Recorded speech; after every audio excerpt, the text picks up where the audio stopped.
I see. Okay.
Professor?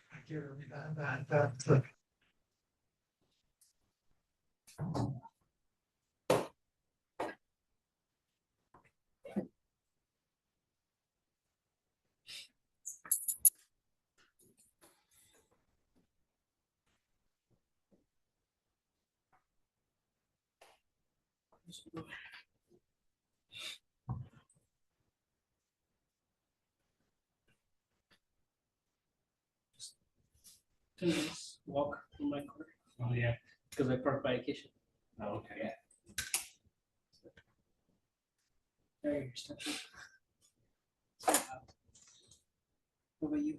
How's the flying? You still flying? Yeah. Please? Yeah. Got a couple places to apply, and then next week there's also a job fair on campus. So Right. might as well go.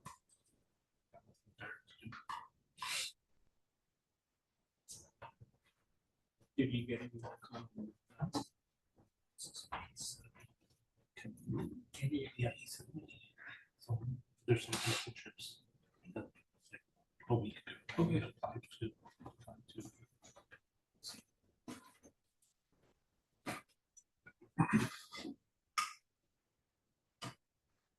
Yeah, I have time. Maybe not now, just because we're about to have lecture, but I do have some time after lecture if you want to, if you have time.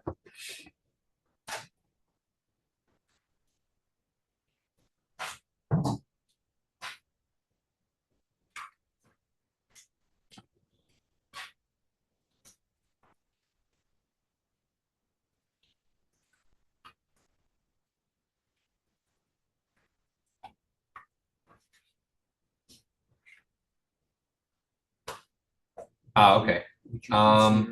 Go ahead and email me and let's see if we can find a time to meet tomorrow to discuss. Work for me. Yeah. It does not matter. If you've heard- Are you available anytime tomorrow? So in the past, I've been approached by. Okay. Yeah, sounds good. Yeah, I'm pretty free tomorrow because technically tomorrow is a holiday. So I just have some meetings with my my grad students in the morning, but then after that I'm pretty available. Yeah.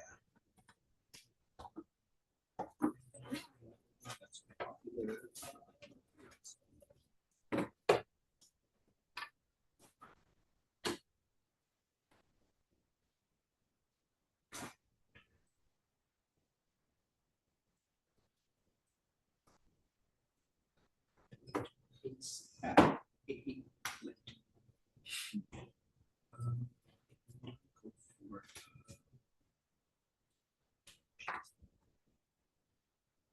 Go for, picky about industry. She's really my first two things about her. Me and she's had experience in space. Yeah, Take a look.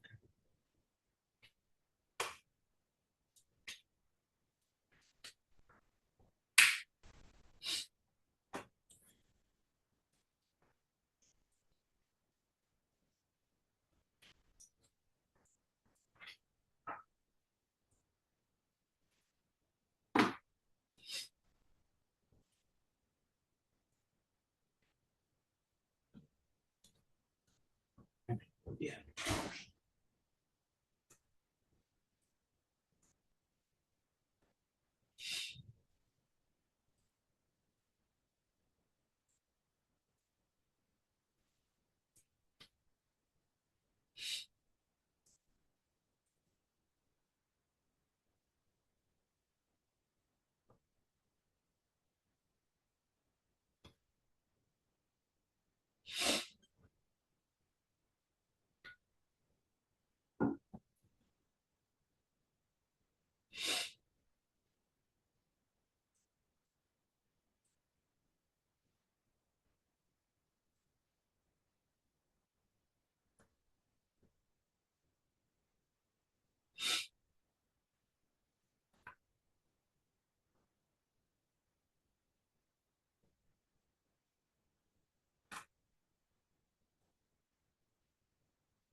All right, it's 5:30. Let's go and get started.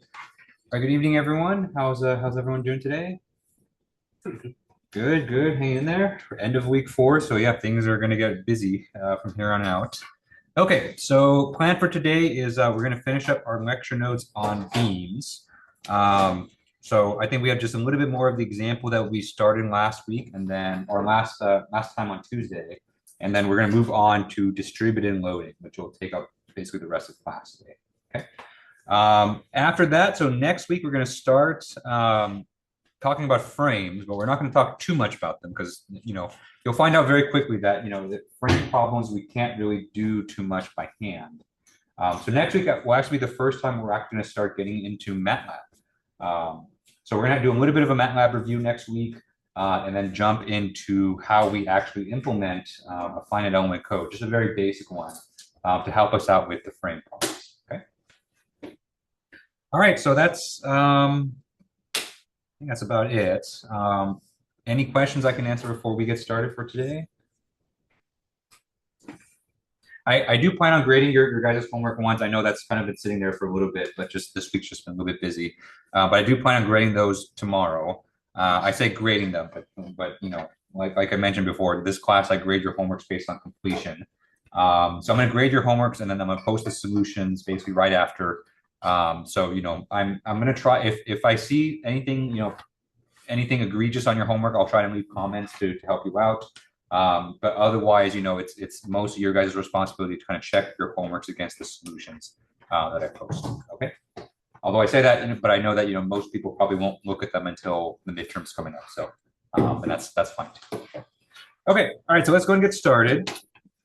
Okay, so let me go ahead and scroll up here a little bit. So let me go ahead and let's resume the example that we were doing last time. Okay. Okay.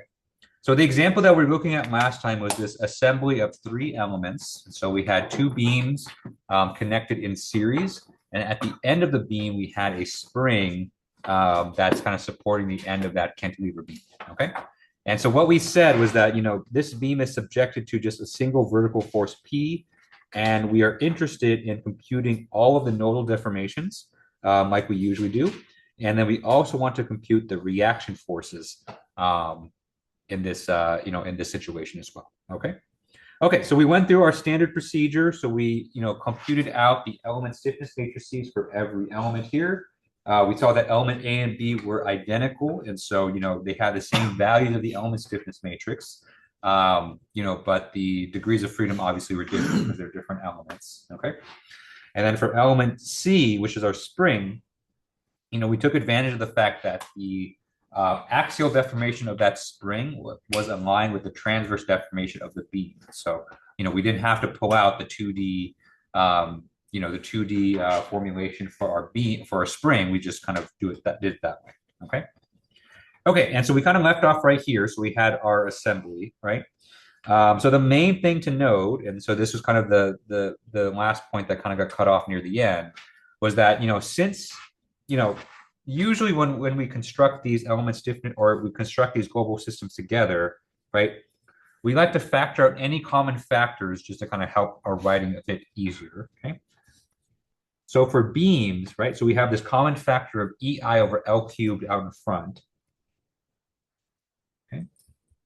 And that's fine, right? And so, usually I do encourage you guys to, factor things out, make your calculations a bit easier, just to kind of, because there's a lot of calculations to do in these problems. The only thing you have to be careful about is when you're mixing different element types, make sure that the entries that you put into the matrix are consistent with the original element stiffness matrix, okay? So in particular, right, so we're looking at the entries for the spring, right? So looking at these four guys right here, okay? Now the spring, remember, is only has an entry of K, right? And so you're tempted to just, write plus K, minus K, minus K, plus K into the matrix. But since we have this scaling factor out in front, we have to kind of undo that for our spring just to make sure that the term that we're adding in is consistent, with our original matrix, okay? So that's why we see here that we're adding a K multiplied by L cubed over EI. So you notice that L cubed over EI is just the reciprocal of this term right here, right? And you see that for all four entries for the spring that we put in, okay? So just make sure you're careful about that, because that is a very common, very easy mistake to make, is that, when you're mixing different element types, don't forget about any factors that you have in front, and make sure you account for that when you're adding in the different element types, okay? Okay. All right, so let's go ahead and save this, right? So normally what we would do, so the next step here would be to add in our boundary conditions. But since we're going to compute our reaction forces, let's save this matrix on its own, just because we're going to need it to compute the reaction forces. So let me go ahead and redraw the matrix here. Okay. All right, so now we're going to apply boundary conditions.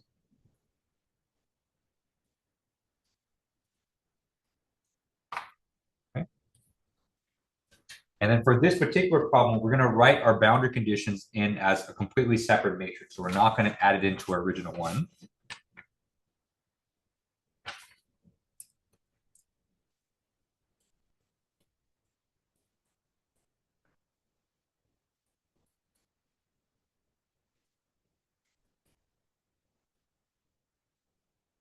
Okay.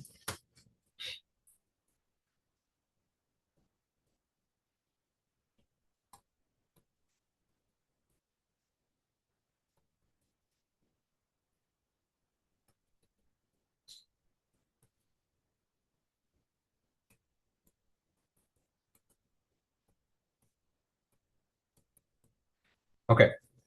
So if you recall from last time, the way that we're going to compute our reaction forces is that we're going to take our deformation solution, right? And then we're going to multiply that by the global stiffness system that we had before applying boundary conditions, okay? So if you erase, right? So if you erase this matrix here, you just kind of apply the boundary conditions directly onto this, right? And then you go to apply your, and then you go to compute your reaction forces afterwards, then you're going to have to recompute everything in that matrix, which is obviously not ideal. And so, this step here is, not strictly required to answer this question, but it is kind of a pro tip to kind of help you save a little bit of time. Okay.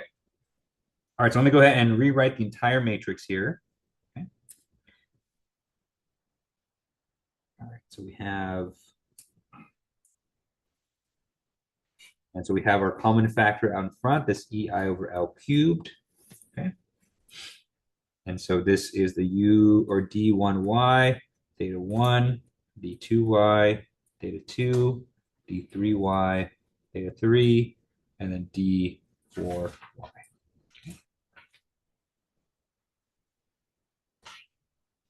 And then D1Y, theta 1, D2Y, theta 2, D3Y, theta 3, D4Y.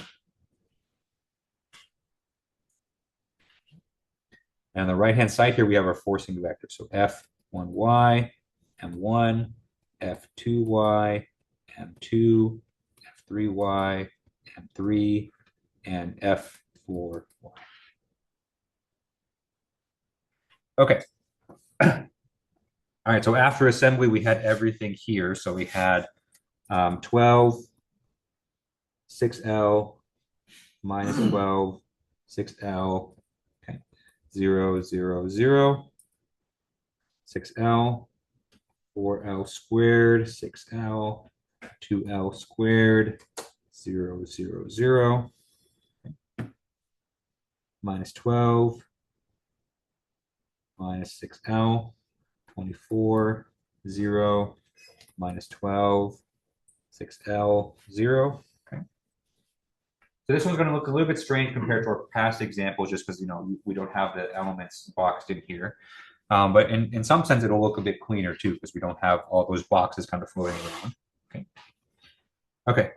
Next row, we have 6L, 2L squared, 0, 8L squared, minus 6L, 2L squared, 0. Okay. Next, we have 0, 0, minus 12, 6L, 12 plus K L cubed over EI. Right, so that's our first entry where our spring is going to be making an appearance. Minus 6L.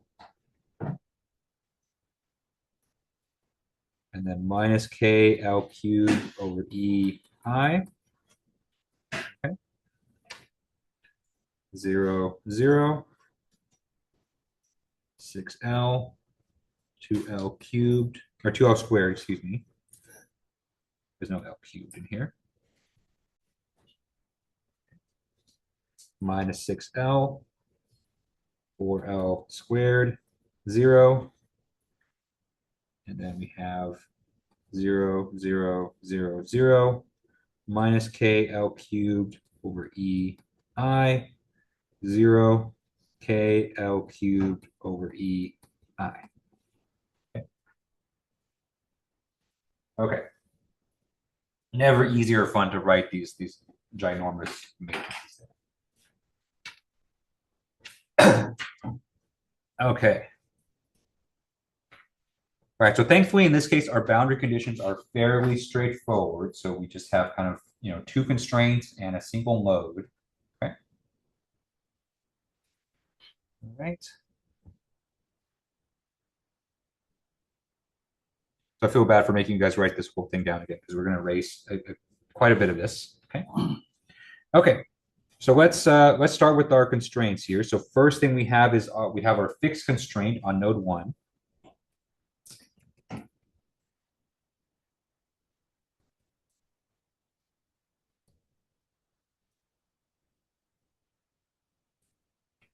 Okay. So remember, fixed constraint is going to constrain both the translational degree of freedom as well as the rotational one. So that means d1y is equal to theta 1 is equal to 0.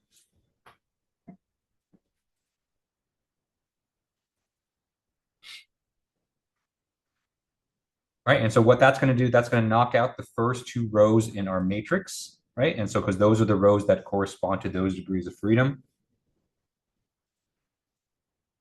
All right, so our D1Y row, we're going to go ahead and erase everything in that first row.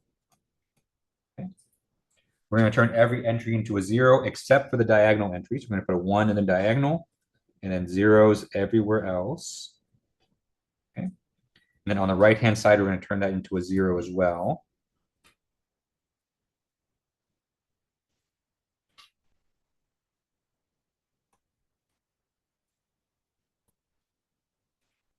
Okay. Second row in the matrix, same thing. We're going to add zeros everywhere except for the diagonal entry, which is the second entry. And then the 0 on the right-hand side.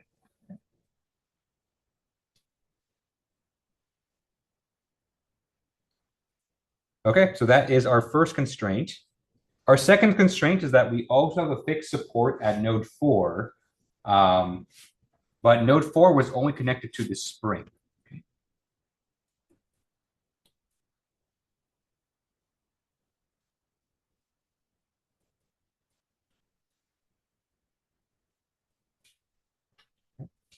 So node 4 actually only has 1 degree of freedom associated with it, which is D4Y.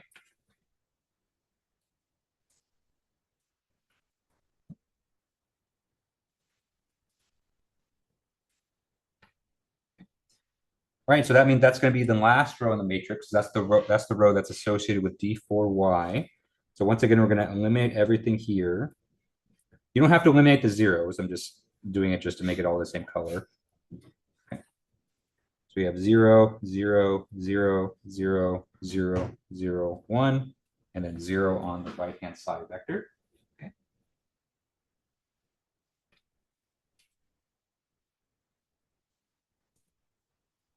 Okay. And then our last boundary condition here is a vertical force that's being applied on node 3. Okay.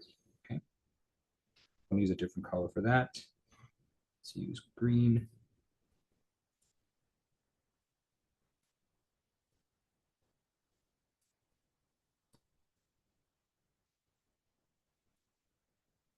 Okay. So that means F3Y. Remember, modes are very straightforward, so we just have to modify the forcing vector on the right-hand side. Okay. So F3Y in this case is equal to minus P. Okay. Where P is our magnitude of our unloading. Okay. So if F3Y here, we're going to replace that with minus P. I believe minus P had a value of 50 kilonewtons, something like that. Okay. Okay. And just like we always do, every other forcing term that does not have an assigned value, so it's not part of a Dirichlet boundary condition, it's not part of a load or Neumann boundary condition, we're just going to set those equal to 0. So F2y, M2, M3, all of these are just going to set equal to 0.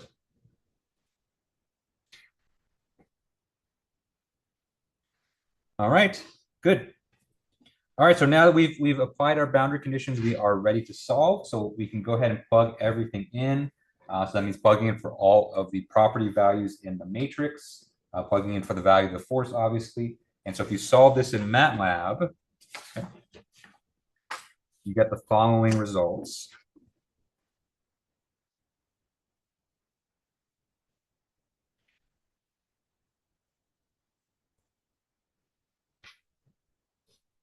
We get D1y is equal to 0 meters, right? Theta 1 is equal to 0. So those make sense. And so those are, the locations of our fixed constraint. And so there shouldn't be any non-zero degrees of freedom there. Okay. Okay, next we have D2y. So D2y and theta 2. So D2y has a value of minus 0.02 meters. Okay. And then theta 2. So when you solve for theta, technically it's unitless because angles don't have units. But the angles that it solves for are given in radians. Okay.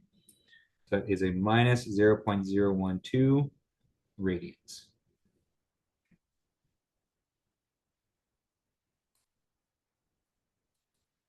All right, so next we have D3y. So D3y that we computed from MATLAB is minus 0.0638 meters. And then theta 3 is 0.016 radians.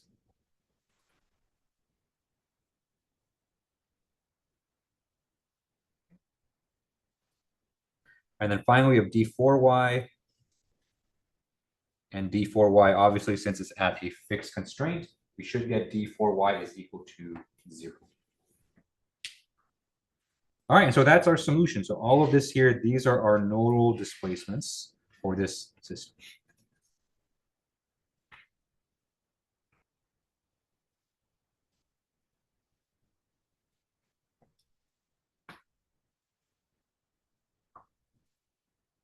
All right, any questions on how we got this result here?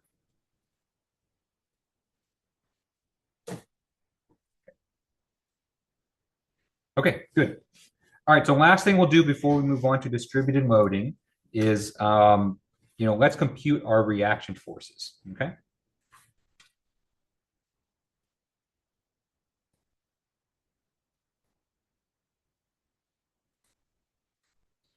Okay, so remember the way that we compute our reaction forces. So the way that we do this is that now that we have our nodal solutions, we can then plug this into our matrix system that we had before we applied boundary conditions.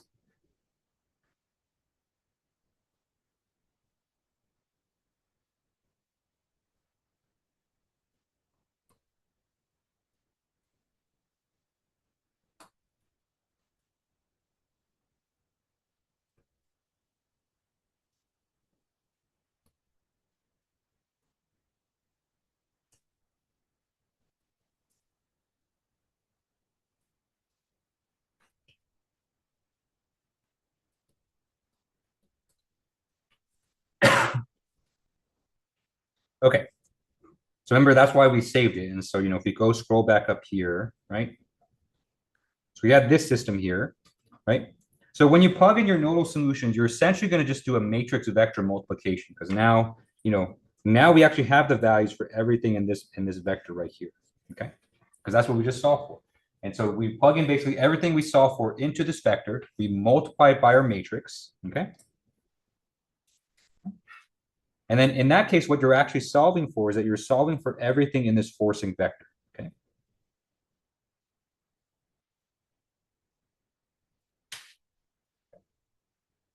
So when you take a matrix, you multiply by vector, and they're of compatible sizes. The result of that is a vector as well. Okay.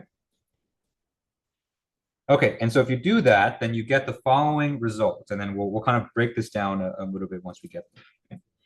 Okay, so going off just based off the entries in that matrix, we're going to have a value for F1y and M1. Okay. So F1y has a value of 37.23 kilonewtons.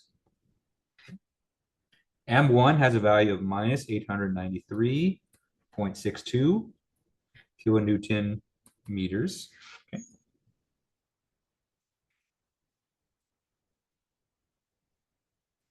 Okay. F2y and N2 are both 0, so that is 0 newtons and 0 newton meters. F3y, what we obtained from that is minus 50 kilonewtons, okay? Which, coincidentally is exactly the value of the load, right? So that makes sense. Okay.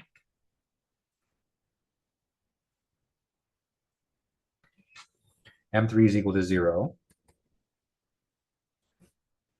And then F4y, right? So that's our fixed support at the bottom of the spring. We compute that is 12.77 kilonewtons.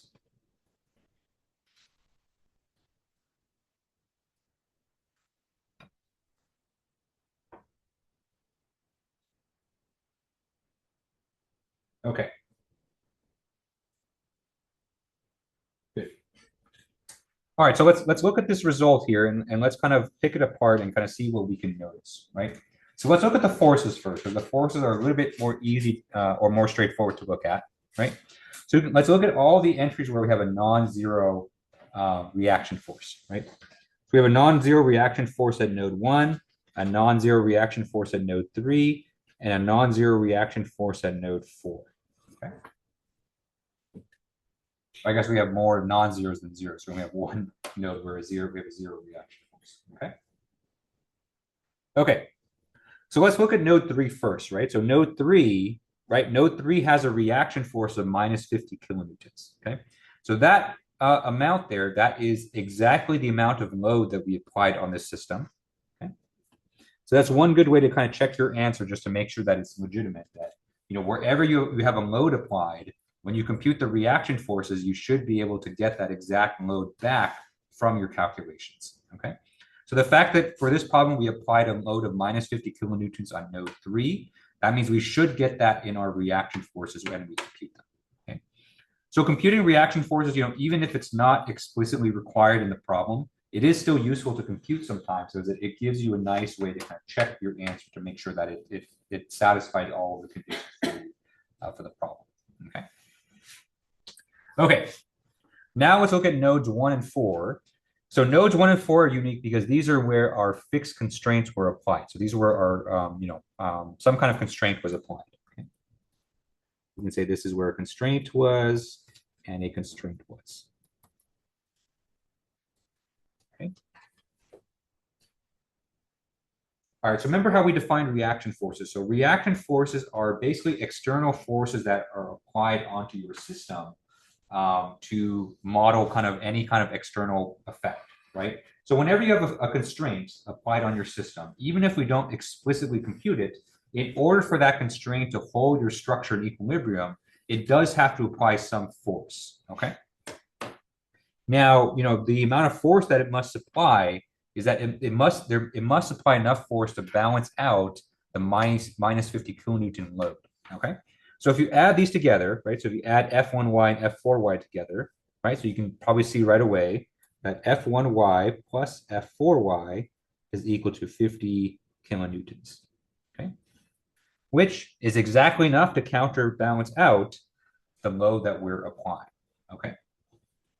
So this is another way to kind of check to make sure that your result makes sense. So, you know, whenever you compute reaction forces at your constraints, they should add up to all of the other external forces that you're applying as load.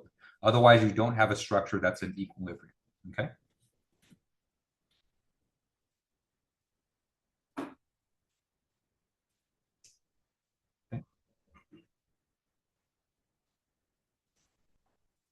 Okay, so the forces all make sense, right? So, you know, we get non-zero reaction forces that are constraints, and there's just enough there to kind of balance out the load. Okay. Obviously, another thing you can do is you can see that, you know, the reaction force in node 1 is much higher than node 4. And so if you're going to look at a location where the structure is more likely to fail, you know, probably it's going to fail more closer to node 1 than node 4, right? Just based on the magnitudes of these nodes, assuming everything else is the same, right? Okay, so the other thing to note here is, of course, the moment. Okay. So we have a non-zero moment at node 1, right? First of all, that makes sense because node 1 was a fixed constraint. Okay. And so by being a fixed constraint, obviously it's going to constrain the amount of rotation that's going to be there as well. And so in order to prevent rotation at node 1, it has to provide a torque. Okay. And so that makes sense, right? So that torque, or that moment that you see there, that's the amount of torque that the constraint has to apply to make sure that rotation is zero there. Okay.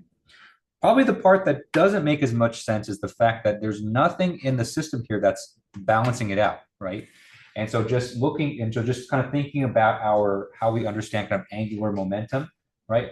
If you have a net moment that's being applied onto a structure, you expect there to be kind of a net rotation, right? Or so it should be accelerating in the in rotation. The angular velocity should be increasing, right?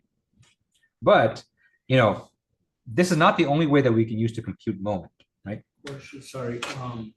When we look at, for example, F1y plus F4y, are we looking at only the magnitude or the signs as well?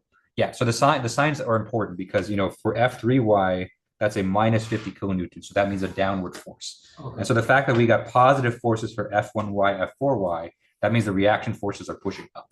Okay. And so we're also looking at the signs for those ones as well. Okay. So if we draw our beam one more time, right? This M1 here is basically saying that we have a reaction force in the clockwise direction here, okay?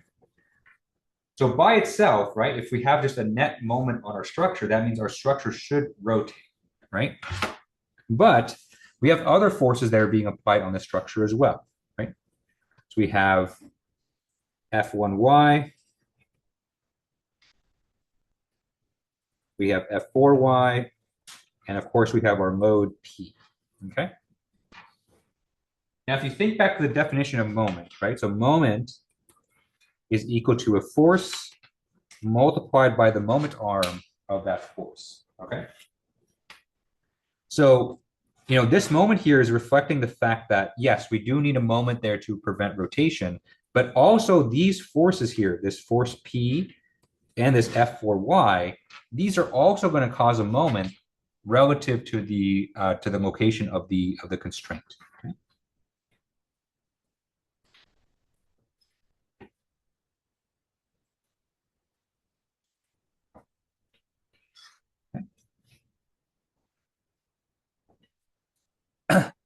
All right, and so that moment there, if we call that distance L, right, the distance from the constraint to the end of the beam, right, the additional moment from these, from these terms here is just going to be P times L and plus F4Y times L. Okay, it should be a minus sign there. Okay.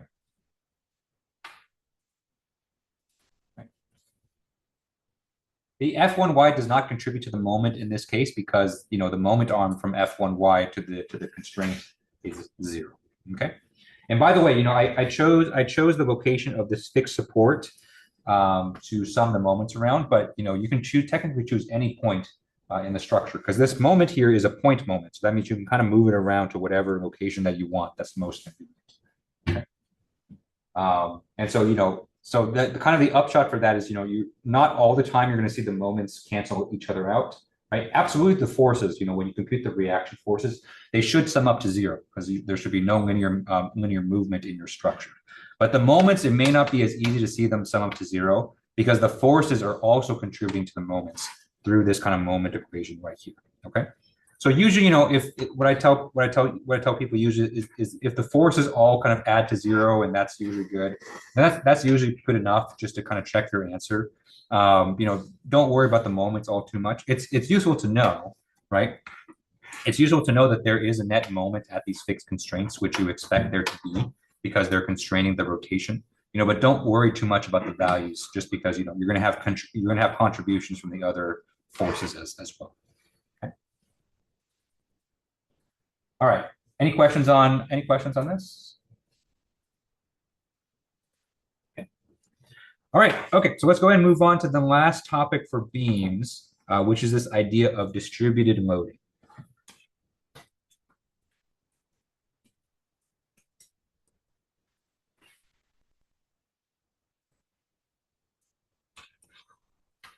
Okay. All right. So what is distributed loading? So distributed loading is loading that is kind of evenly distributed, or distributed over an area, as opposed to loads that are applied at single points. Okay. So far, in our problems, we've only really looked at cases where our loads are applied at singular points. Okay.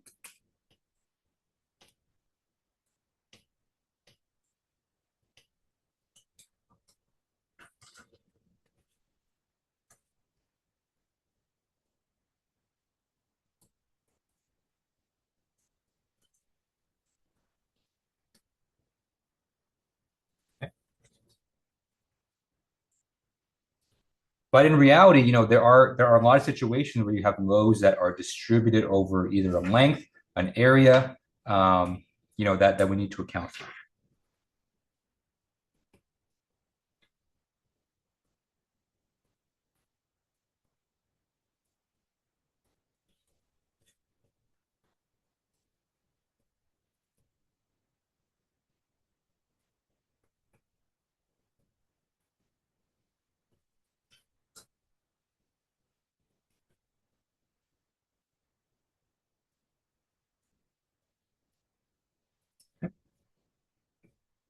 And so you'll have situations, and so looking at a beam, right? So oftentimes you'll have situations where a load, is being applied throughout the entire beam like this. Okay.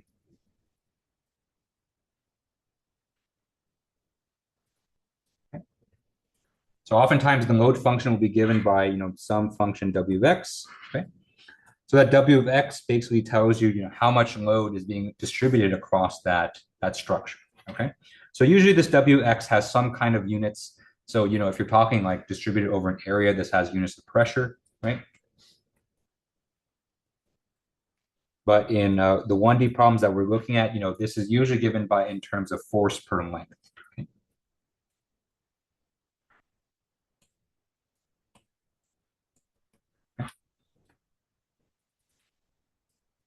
Okay. Right. So this is very common. So, let's say that you have, a physical object, right, and it's applying force on another one. So the most common situation is that, you have the weight of one object being applied onto another one, right? So usually when you have a weight force, right, you distribute that weight force across whatever contact area that you have between the object and your system, right? So let's say if you have like, something simple like a piece of paper that's applying a weight onto the table, right? You're going to be distributing the weight of that paper across the entire surface area of that paper. Okay. Now this presents a challenge because in FEA, right? If you kind of notice the way that kind of our problems have gone so far, right?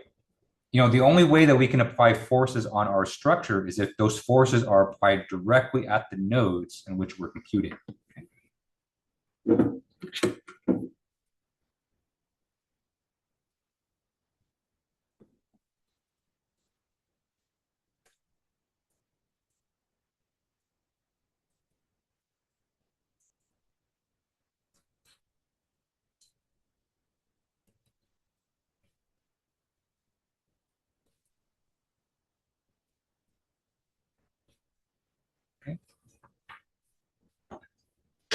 And actually, that's an issue for practical softwares too. So even for Anthus, right, there has to be something that has to be there. The software does have to do something with these distributed loadings in order to make it possible to compute in an FEA problem.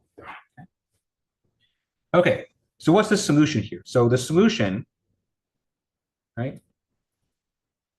The solution is to take your distributed loading and then transform it in a way so that you get equivalent nodal loads that you can apply on your finite element grid or finite element structure.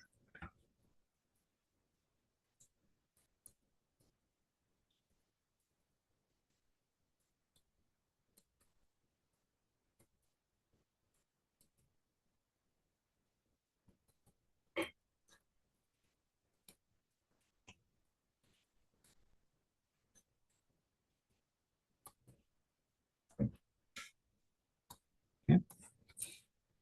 And so essentially we're going to do this. And so, let's say we have our beam.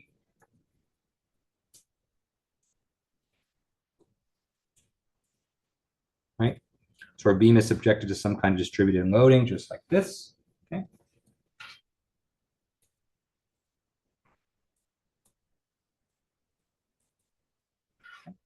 So the idea is to transform this. And so let's say that we have a grid where, we have, maybe 3 elements here. Okay.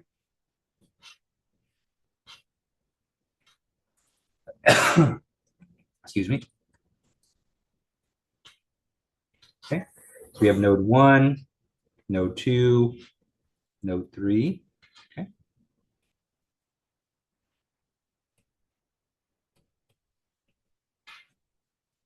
So the idea is to perform some kind of transformation or some kind of, equivalency where instead of a distributed load, we have forces that are applied on each of the nodes here. So we have an F1y, F2y, F3y, right?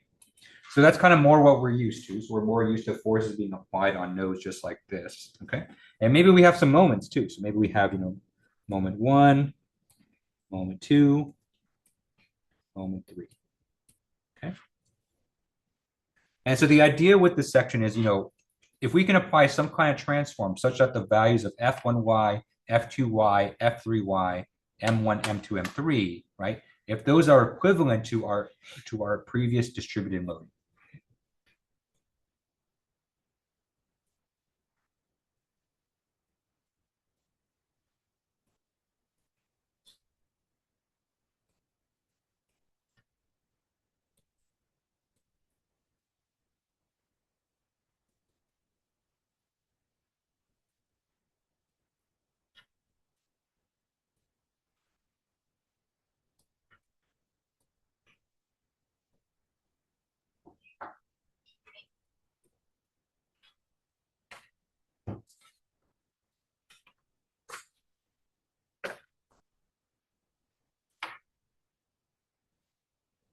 Okay, so that's kind of the idea with this section on distributed load, right? So we're going to be transforming functions, load functions, W of X, into these nodal loads, and we're going to do it in a way such that there's going to be no loss of information, no loss of loading, right? So basically, if we were to solve the problem with these nodal loads, we're going to get the exact same solution as if we solved it using our distributed load. All right. Any questions on this? Okay. All right. So how are we going to do that? So we need some kind of criteria. So when I say equivalent, right? That kind of raises the question of how are we going to assess whether these loads are equivalent or not? Okay. So the way that we're going to assess equivalence is based on the amount of work that's done by these loads. So in other words, we're going to enforce work equivalence.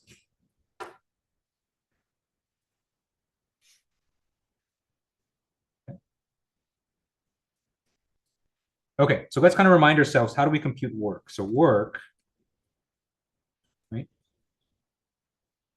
The work done by any given force is the magnitude of the force multiplied by the distance that under which the force acts, right?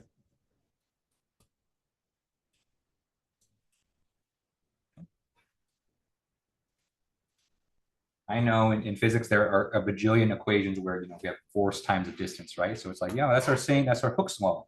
I know, but it's the context is a little bit different here. Okay, so this is a force, and this is the distance on which the force acts.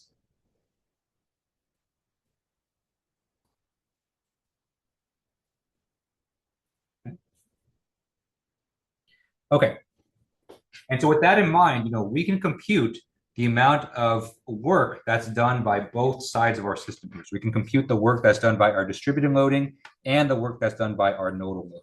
Okay. So work distributed multiplied by work nodal. Okay. And what we're going to argue is that these two should be equal, because the nodal loads that we compute should do the exact same amount of work as our distributed load. Okay. Okay, so I'm actually going to compute the nodal loads first, right? And then for now we're just going to assume that we have one element, right? So we just have node 1, node 2. Okay. So for the nodal loads, it's actually very straightforward, because if you think about our direct stiffness solution, right? We have all the loads that are being applied on those nodes, but we're also solving for their deformations as well. Okay. So the nodal work is going to be given by the product of F1y multiplied by the nodal deformation at that node as well. So F1y multiplied by D1y. Okay. Same thing on the other node. So F2y multiplied by D2y. Okay.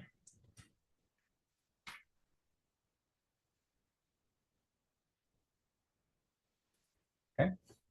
And then we can't forget about our moments too. So our moments, it's going to be plus M1 multiply the distance on which the M1 is acting, which is theta 1. Okay. Plus M2 theta 2.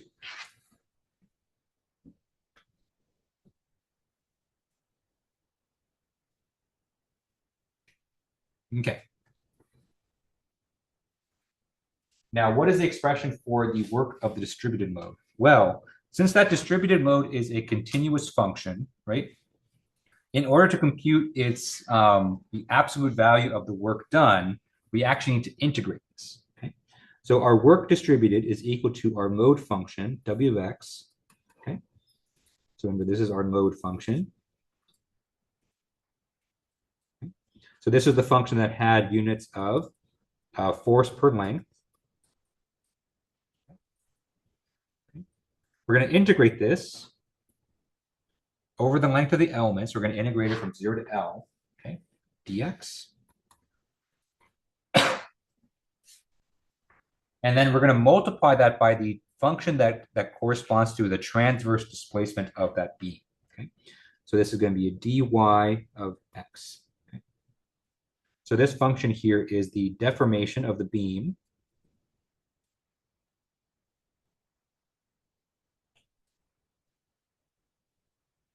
as a function of x.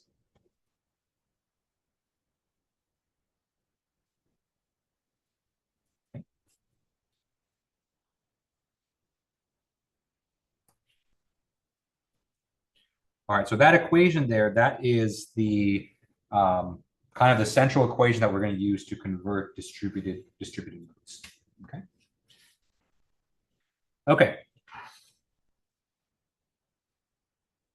All right, so for the most part, when you're given a problem with distributed moding, you're going to be working mostly on the left-hand side of this equation, okay? And on the left-hand side, you're given w of x. So this is pretty much given to you in the problem, right? So just like the loads have been given to you in the problem so far, right? This is not something that you're expected to make up. And so that'll be given to you, okay? Now, in order to make this equation work, we need to have an expression that we can plug in for this, okay?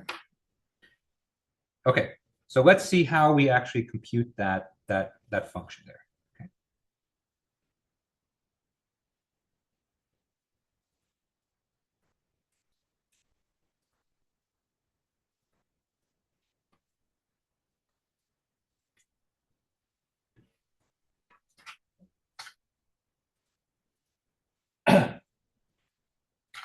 So that dy of x there, that is an expression that basically tells you the deformation of the beam as a continuous function at every point along the beam, okay? Now, the traditional way to solve this is to solve our beam equation.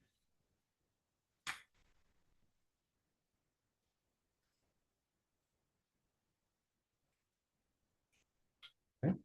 So our beam equation is EI multiplied by d to the fourth times dy over dx to the fourth, okay? And this is going to be 0, right? So remember, this is the beam equation that we started with, last lecture on Tuesday, okay? Or I should say that, we didn't go through the details of the derivation, but, we did say that our element stiffness matrix for the beam was based on this, Euler-Bernoulli beam equation. Okay. So in theory, the solution to this differential equation here will give us the expression for dy of x, okay? But, we're in a finite element class, and so we have to kind of solve this in an FEA kind of way, right? And so the way that we're going to solve this, right? And this will be kind of a sneak peek of kind of where we're going to go in the second half of the class, right? Because in FEA, we never solve these differential equations directly, right? So the way that we actually solve these differential equations is that we first have to assume a form of the solution.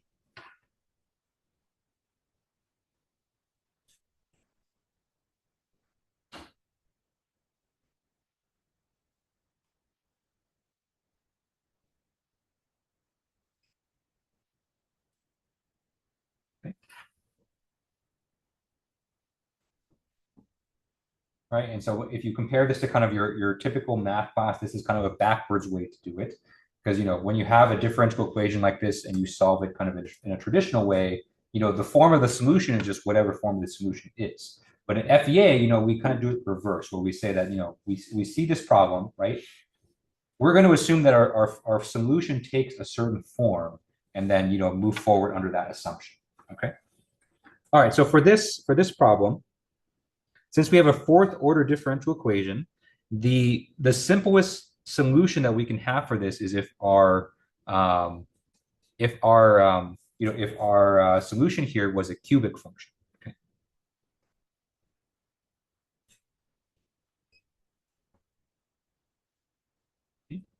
So we have dy of x is equal to let's see, a naught plus a1x plus a2x squared plus a3x cubed.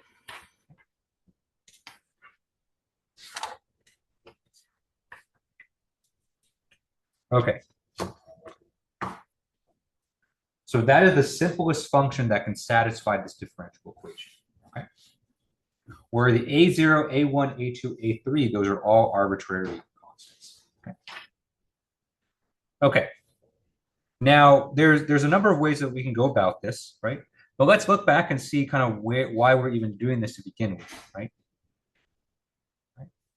So for this application, we're looking for a function that we're going to plug into this expression here and solve for the nodal loads, right? Because ultimately that's what we want. We want to solve for these expressions here.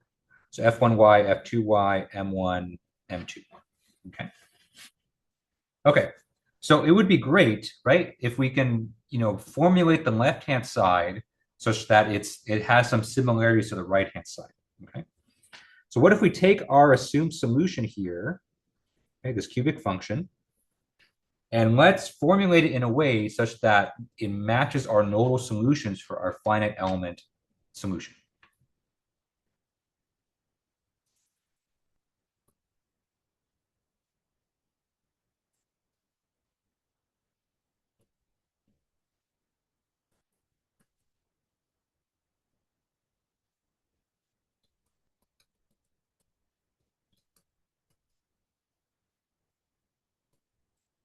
Okay. In other words, right, let's make it so that if we evaluate our dy function at x is equal to 0, right? And if you recall, we're working on a beam that looks like this, right? So node 1's on the left, node 2 is on the right. The length of our beam here is L. Okay. So if we want this function here to match up with our nodal solutions, that means dy at x equal to 0 has to equal to d1y. Okay. And then dy at x is equal to L, this has to equal d2y, because that is the location of a node 2. Okay. Similarly, if we take its derivative, okay,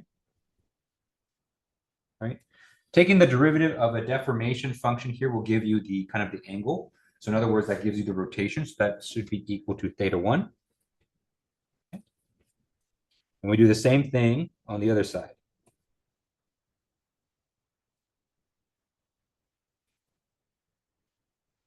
Okay.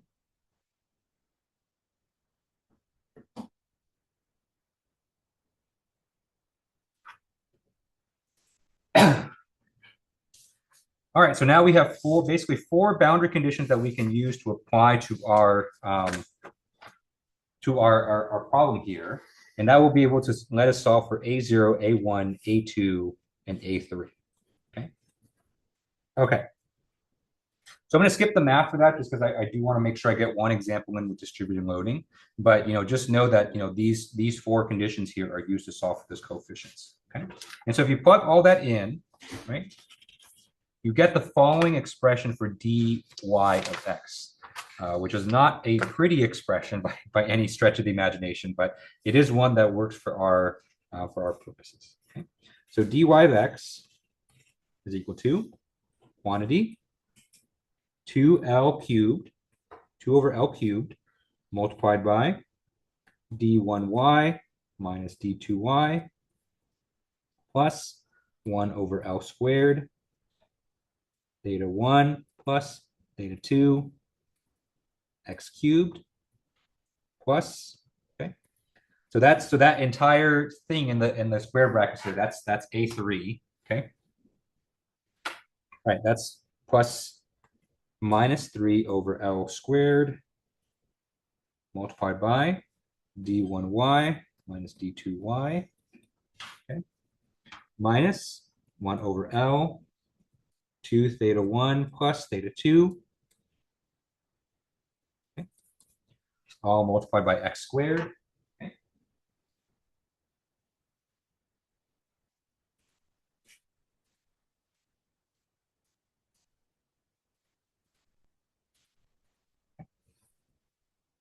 And then finally, we have a plus theta 1 times x plus d1y. All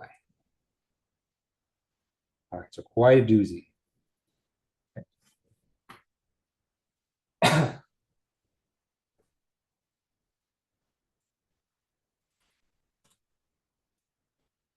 All right. So essentially, we've created an interpolation function, an interpolation cubic function, such that our continuous function here matches our nodal solutions from FEA problem exactly, okay? So now we finally have something that we can plug in, right? So if we plug this expression in for dy of x into our work equivalence expression, then we'll have something that we can actually solve for the modal forces, okay? All right, so I know it's a lot of information, it's a lot of kind of cumbersome expressions, but I think hopefully once we do an example here, it becomes a little bit more clear. Okay. But any questions on any of this before we jump into an example? Okay, all right, so let's do an example. Hopefully we can finish it up before class ends. If not, we can finish it up on Tuesday. Okay. So let's look at a simple situation where we have a ramped loading on a simple beam.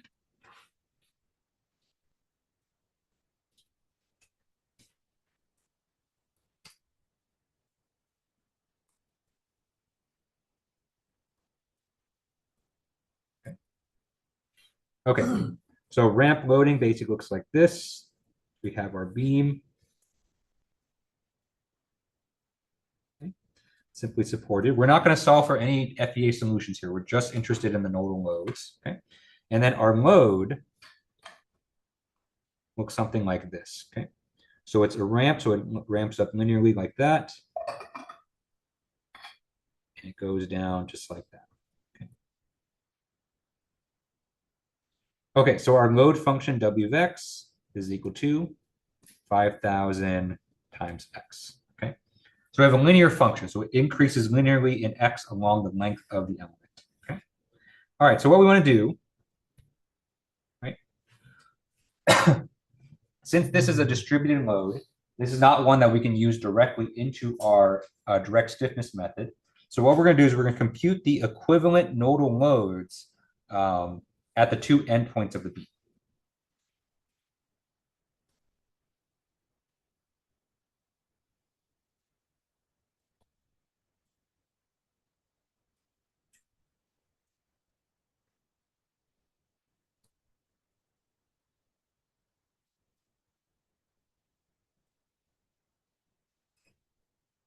Okay.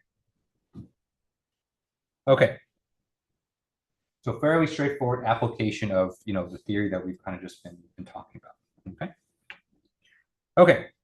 So first thing we're going to do is we're going to set up our formula for work equivalence.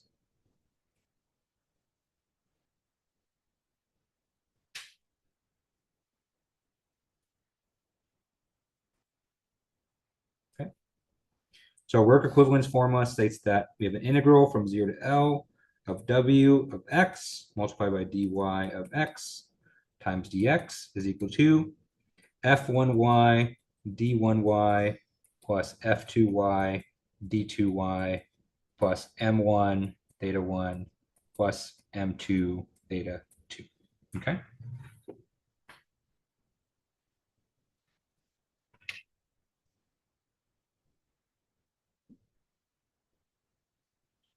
Okay. So remember, for this work equivalence formula, we're not really going to touch the right-hand side. We're gonna come back to that right-hand side after we're done with the integration.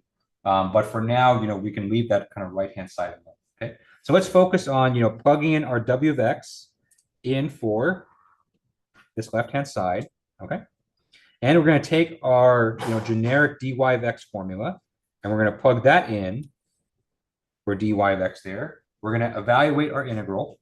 And then after that, we're going to equate like terms on the left-hand right side, and that'll give us our values for all the f's and m's for this element. Okay. Okay. So let's go ahead and do that. So let's go ahead and plug in for w of x and dy of x. Okay. We're going to leave the right-hand side alone. Okay.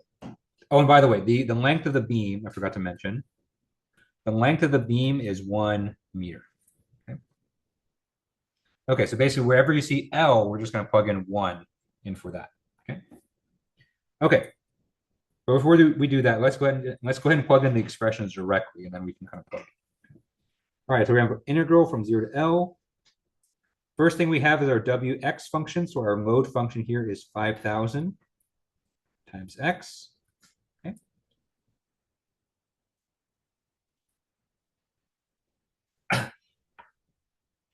All right, and then we have our dy of x. And so these are going to get messy here. But let's, no cute way to do it. Let's just start plugging in. All right, so we have 2 over L cubed multiplied by d1y minus d2y plus 1 over L squared, theta 1 plus theta 2. Okay. All this is multiplied by x cubed. Okay. Plus minus 3 over L squared, d1y minus d2y minus 1 over L times 2 theta 1 plus theta 2.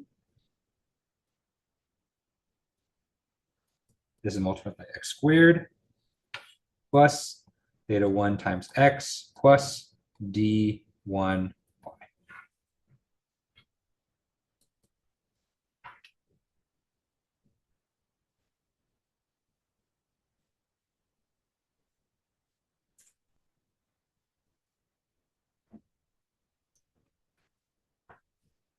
Okay, I know it looks like a mess, but trust me, the integration is not as bad as it seems, because most of these terms here are essentially constants, and so when you integrate constants, remember you don't really have to deal with them. Okay, we're really only focused on just the powers of x.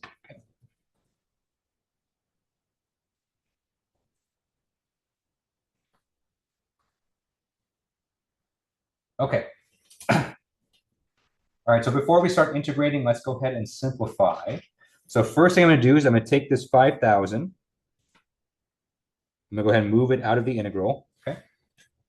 There's no reason to keep it there. It's just a constant, so we can pull it out. Okay. And then this x, we're going to distribute it inside these parentheses here. So basically, everywhere we see x, we're just going to increase its power by 1. Okay.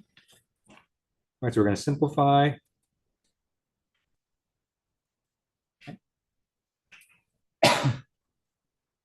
Let's also plug in L is equal to 1 here, just to kind of save us some writing.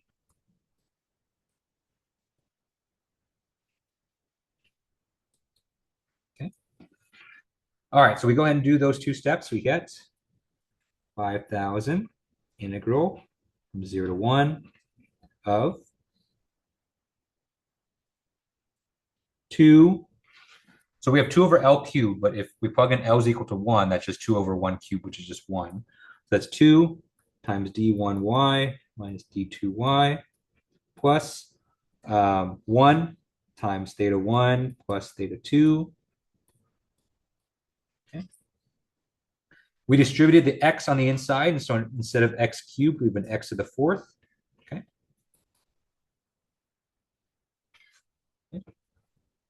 Plus, we have a minus 3 times d1y minus d2y minus 1 over L, so that is just 1. So we have a minus 2 theta 1 plus theta 2. Okay. Don't forget the parentheses around those terms. Those are important. And that entire term there is multiplied by x cubed. Okay.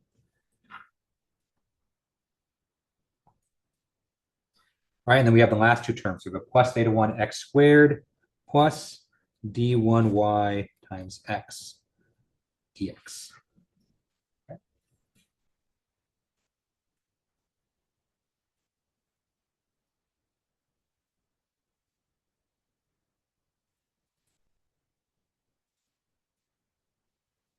Okay. All right, so now we've plugged in and we've simplified everything that we can. And so the next step here is going to be to actually perform our integration. Okay, so basically everywhere we see x, we're going to integrate it. Okay.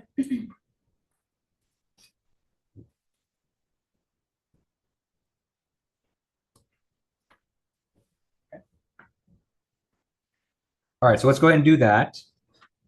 All right, so I'm going to keep this 5,000 out in front. right? So everything in the square brackets in front of the x to the fourth, those are effectively just constants, right? So d1y, d2y, theta 1, theta 2, these are just constants that are just kind of along for the ride. And so the only thing we're actually integrating is that x to the fourth term, which integrates to x to the fifth over 5. Okay. So this is 2 d1y minus d2y plus theta 1 plus theta 2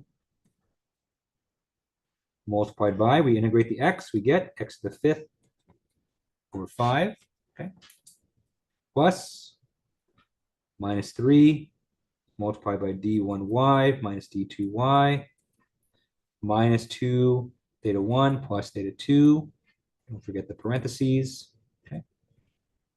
Integral for x cubed is x to the fourth divided by 4. Okay.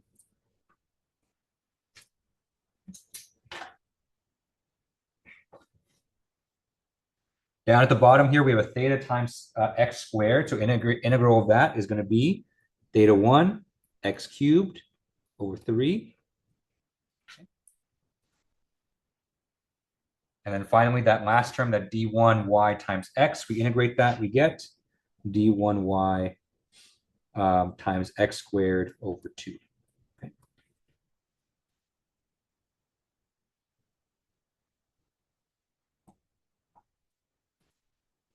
Okay. And then this is evaluated from x is equal to 0 to x is equal to 1.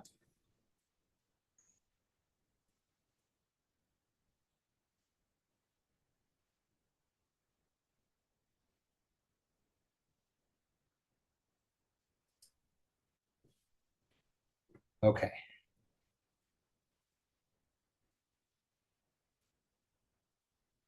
We're getting warmer. We're getting closer there. Okay. Just a few more steps. Okay, so to apply these integration bounds, these are fairly straightforward. So, you remember when you apply integration bounds, you take, the entire expression where you evaluate x at the top bound minus the entire expression where you evaluate x at the bottom bound. Okay, so since our bottom bound here is x equal to 0, that kind of simplifies things quite a bit for us because everything here is multiplied by at least x. Okay, so we actually don't have to worry about the bottom bound at all because that's just going to cancel out and go to 0.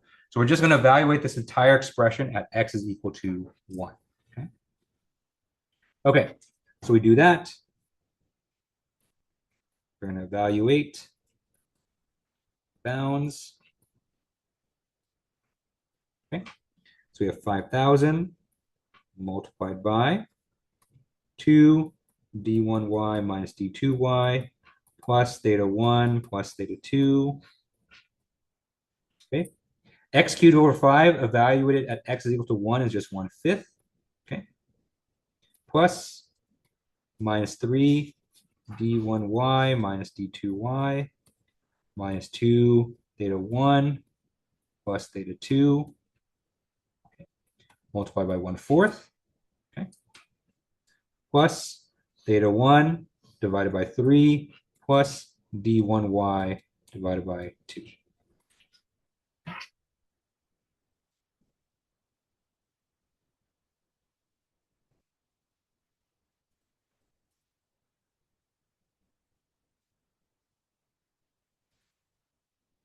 Okay.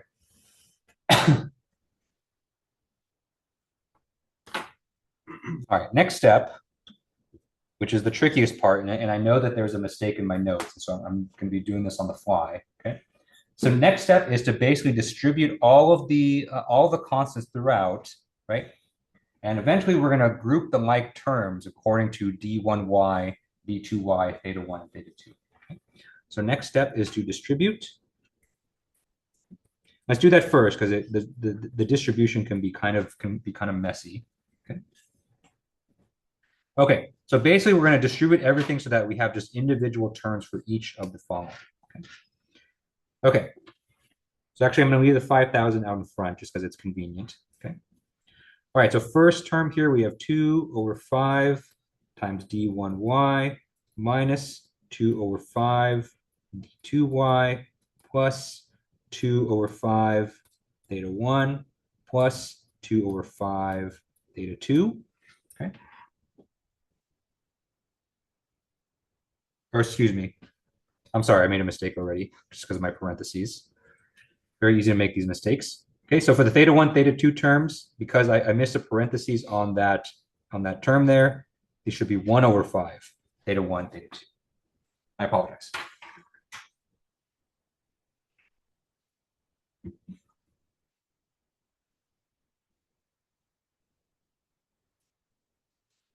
Okay, so that's everything associated with the x cubed term, or what started as the x cubed term.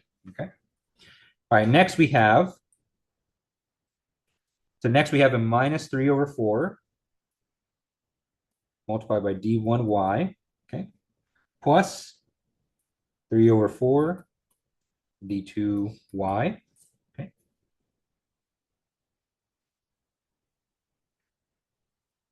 Then we have a minus 2 over 4 theta 1, which of course 2 over 4 simplifies to 1/2, okay. And then we have a minus 1 over 4 times theta 2.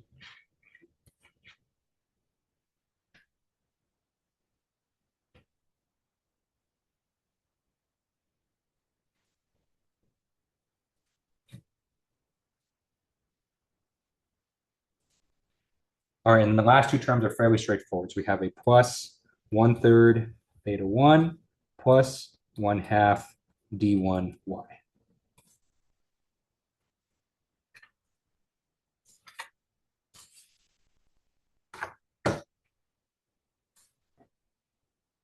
Okay.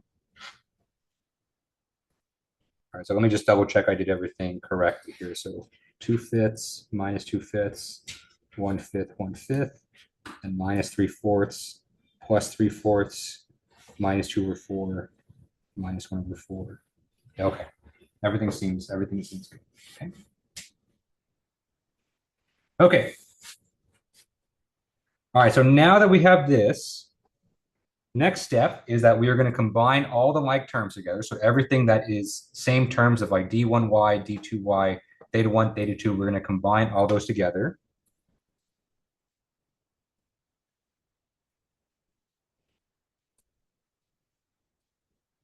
Okay. Okay. So 5,000, we're just going to keep that there. We're just going to keep it going. Okay. So let's do all the d1y terms first. Okay. So d1y, we have a positive 2/5 here. We have a minus 3/4 there and a plus 1/2 there.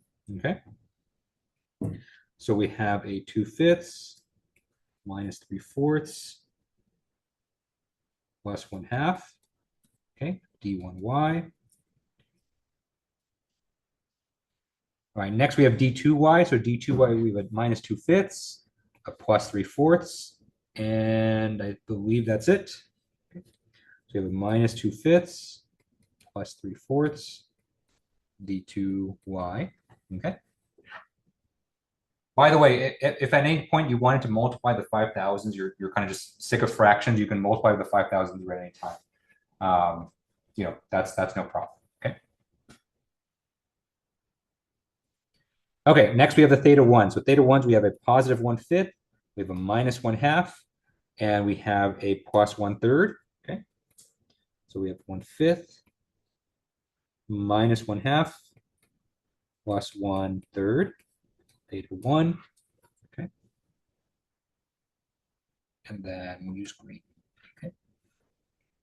Okay, and then for theta 2, we have a plus 1/5 and a minus 1/4.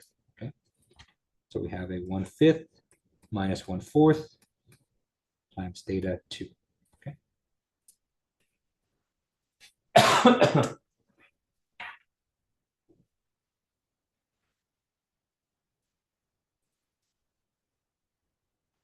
Okay.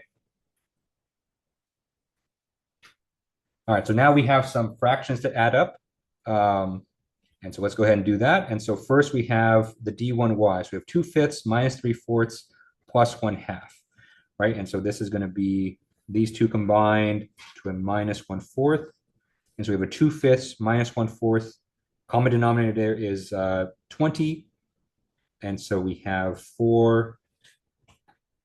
8 over 20 minus 5 over 20. So that's going to be a minus 3. We have a positive 3 over 20 d1y.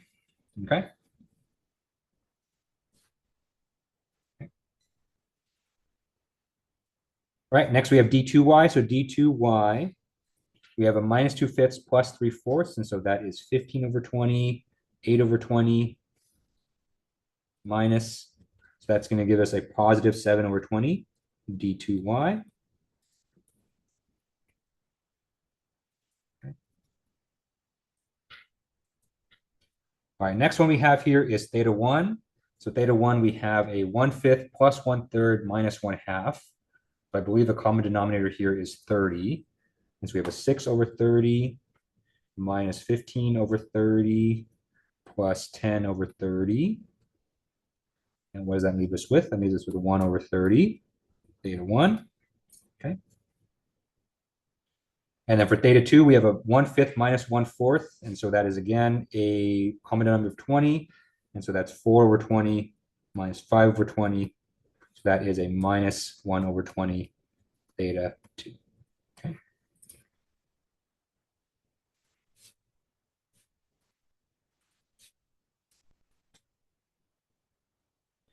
All right. Finally, we can take the 5,000, we can multiply it through. Okay.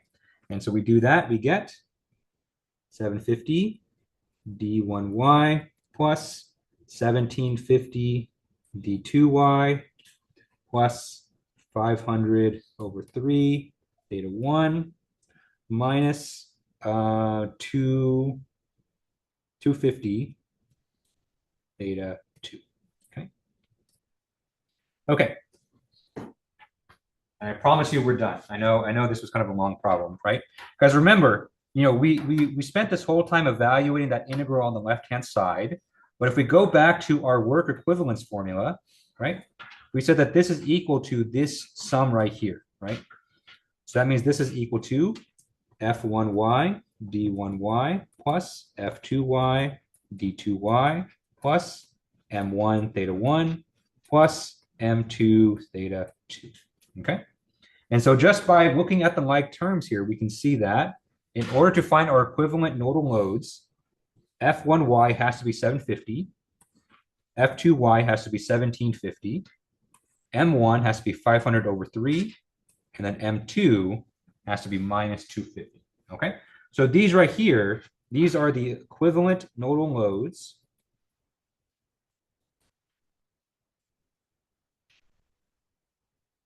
for our distributed load.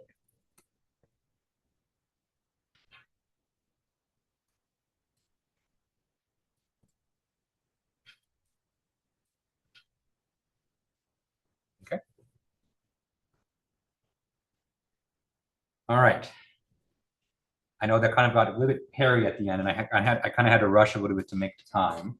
Are there any questions on kind of this whole kind of process here for converting a distributed load? Yeah. Are we always only going to convert it into two nodes, or yes, only two nodes? Yeah. So if you use 3 nodes, you would have to have a different kind of nodal deformation formula. So your dy of x has to be different. And so I'm only going to give you a situation with 2 because we didn't really go over how to derive this whole equation right here. And so I wouldn't be able to expect you to derive another expression for 3 nodes. In general, though, is there like some sort of table that's like you have 3 nodes, use this? There is. Okay. Those tables do exist. And so those tables exist for certain boxed values of the distributed loading. So you'll see one for a constant function, for a ramp function, quadratic function. So you can definitely use those tables as well. But if you have any kind of weird function where it's like a combination of linear terms, quadratic terms, the only way to do is to kind of go through main. Yeah.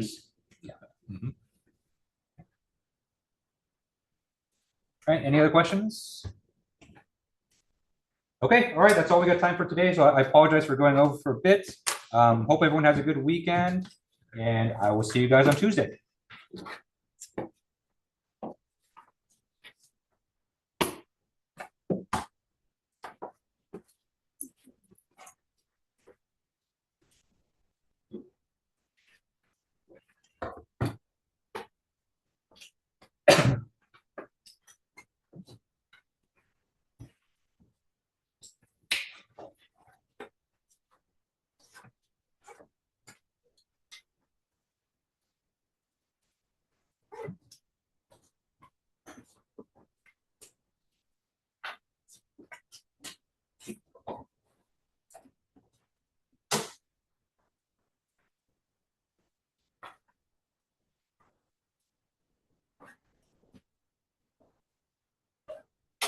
No problem. Have a good weekend.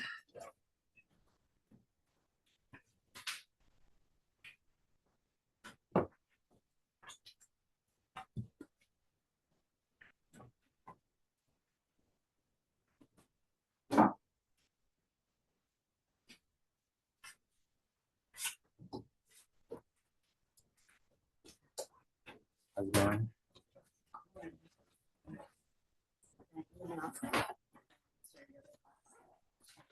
All right, see you then.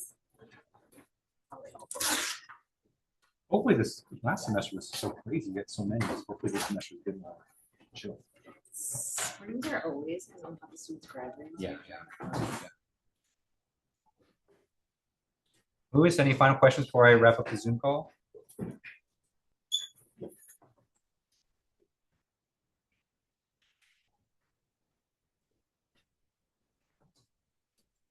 Okay, all right. I will see you next week. Unless you're typing, but email me if you're still typing.